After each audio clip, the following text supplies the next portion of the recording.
Chapter 5. I leave Juliet's room in a daze. It doesn't seem right that so much horrible shit should be, allowed to go down in such a short period of time. There should be a fail-safe in the universe somewhere. Something that automatically shuts down in the event of extreme human stupidity. Maybe an emergency lever? A button, even. This is ridiculous. I sigh, feeling suddenly sick to my stomach. I guess we'll have to wait to discuss all this tonight, after the symposium, which is going to be its own kind of shit show. There doesn't seem to be a point to attending the symposium now, but Juliet said she didn't want to bail, not this late in the game, so we're all supposed to make nice and act like everything is normal. 600 sector leaders gathered in the same room, and we're supposed to make nice and act like everything is normal. I don't get it. It's no secret to anyone that we as a sector have betrayed the entire establishment, so I don't understand why we're even bothering to pretend. But Castle says maintaining these pretenses means something to the system, so we have to follow through. Jumping ship now is basically like flipping off the rest of the continent. It'd be a declaration of war. Honestly, the ridiculousness of this whole thing would almost be funny if I didn't think we were all probably going to die. What a day. I spot Sonia and Sarah on the way back to my room and I nod a quick greeting, but Sarah grabs my arm. "Have you seen Castle?" she says. "We've been trying to get a hold of him for an hour," says Sonia. The urgency in their voices sends a sudden spike of fear through my body, and the vice-like grip Sarah still got on my arm isn't helping. It's not like either of them to be so anxious. For as long as I've known them, these two have always been gentle and generally calm through everything. "What's wrong?" I say. "What's going on? Anything I can do to help?" They shake their heads at the same time. "We need to talk to Castle." "Last I saw him, he was downstairs talking to Warner.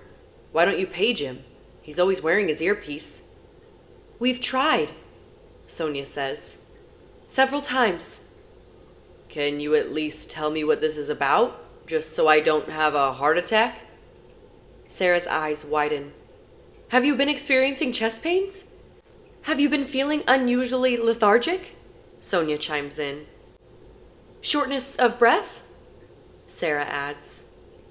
"What? No, guys, stop. I meant that as a figure of speech. I'm not actually going to have a heart attack. I'm worried." Sonia ignores me. She rubbages around in the messenger bag she carries around in case of emergencies and unearths a small medicine bottle.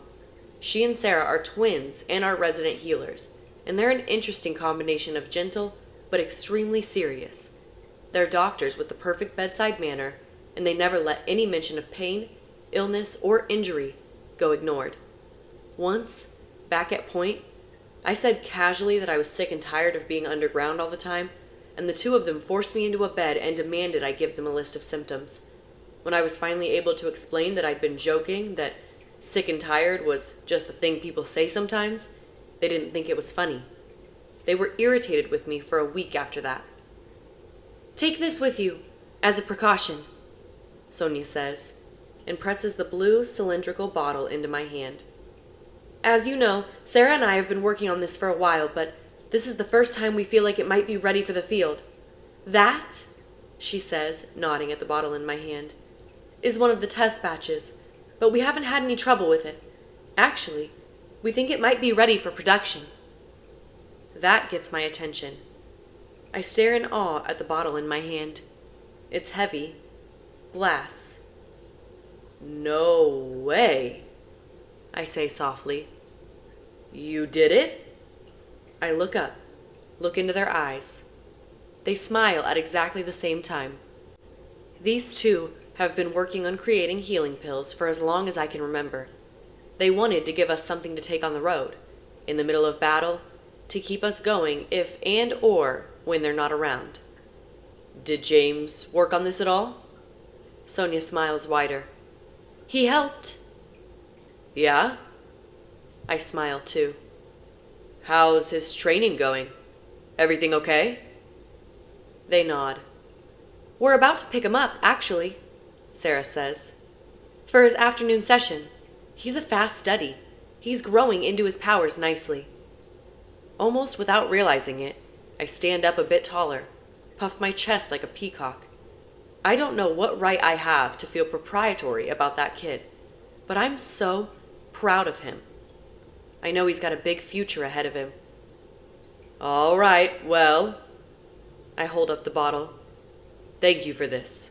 I'm gonna take it with me because... I shake the bottle. This is amazing. But don't worry, seriously, I'm not going to have a heart attack.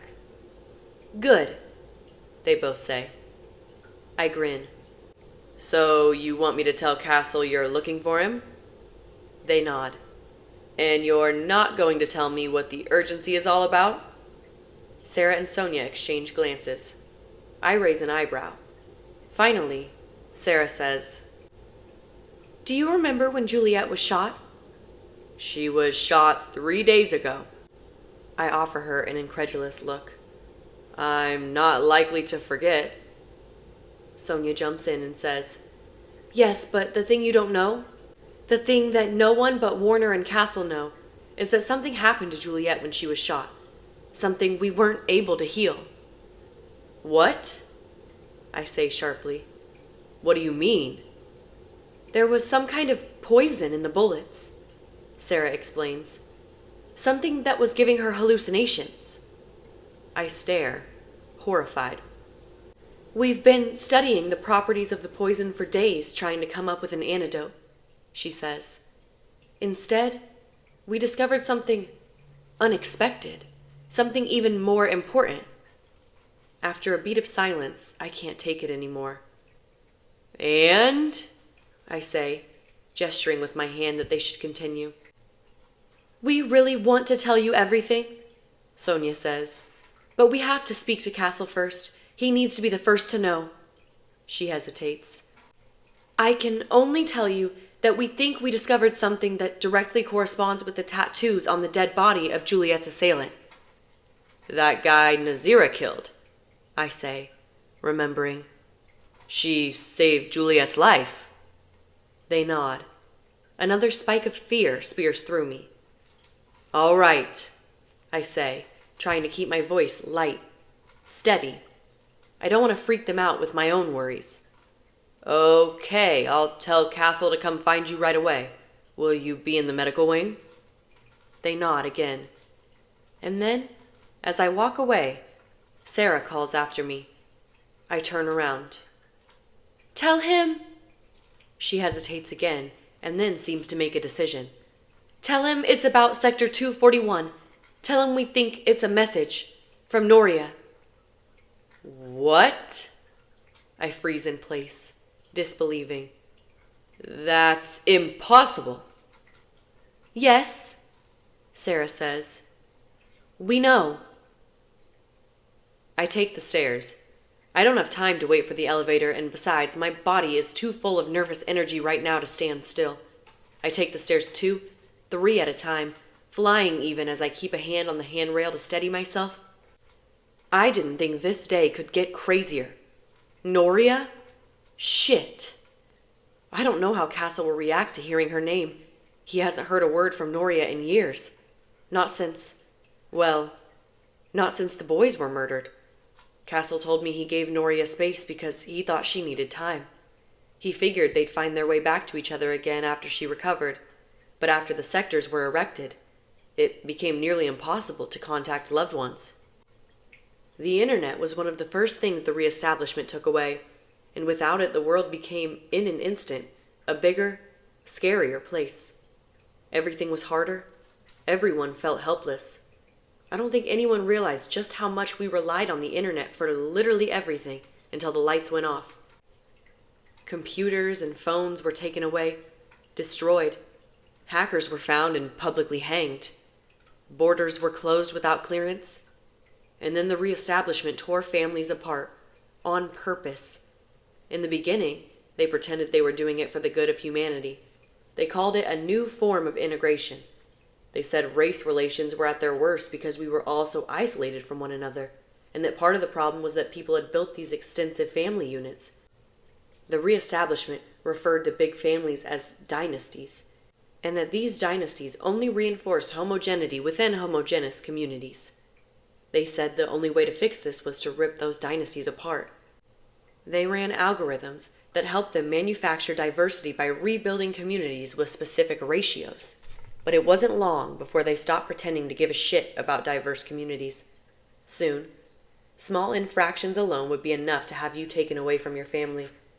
Show up late to work one day and sometimes they'd send you, or worse, someone you loved, across the planet. So far away you'd never be able to find your way back. That's what happened to Brendan. He was torn from his family and sent here, to Sector 45, when he was 15. Castle found him and took him in. Lily, too. She's from what used to be Haiti. They took her from her parents when she was only 12. They put her in a group home with a ton of other displaced children. They were glorified orphanages. I ran away from one of those orphanages when I was 8. Sometimes I think that's why I care about James so much. I feel connected to him in a way.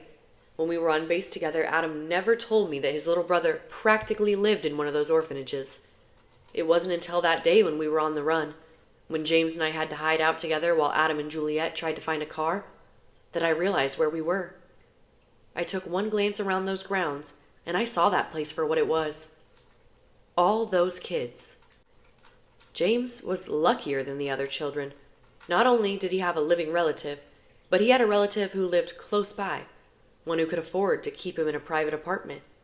But when I asked James about his school and his friends, and about Benny, the woman who was supposed to bring him his government-issue meals on a regular basis, I got all the answers I needed. James got to sleep in his own bed at night, but he spent his days in an orphanage with other orphan children. Adam paid Benny a little extra to keep an eye on James, but ultimately her loyalty was to a paycheck. At the end of the day, James was a 10-year-old kid living all alone. Maybe all this is why I feel like I understand Adam. Why I fight for him, even when he's a dick. He comes off as an angry, explosive guy, and sometimes he really is an asshole. But it must be hard to watch your kid brother live all alone on a compound for tortured, abandoned children.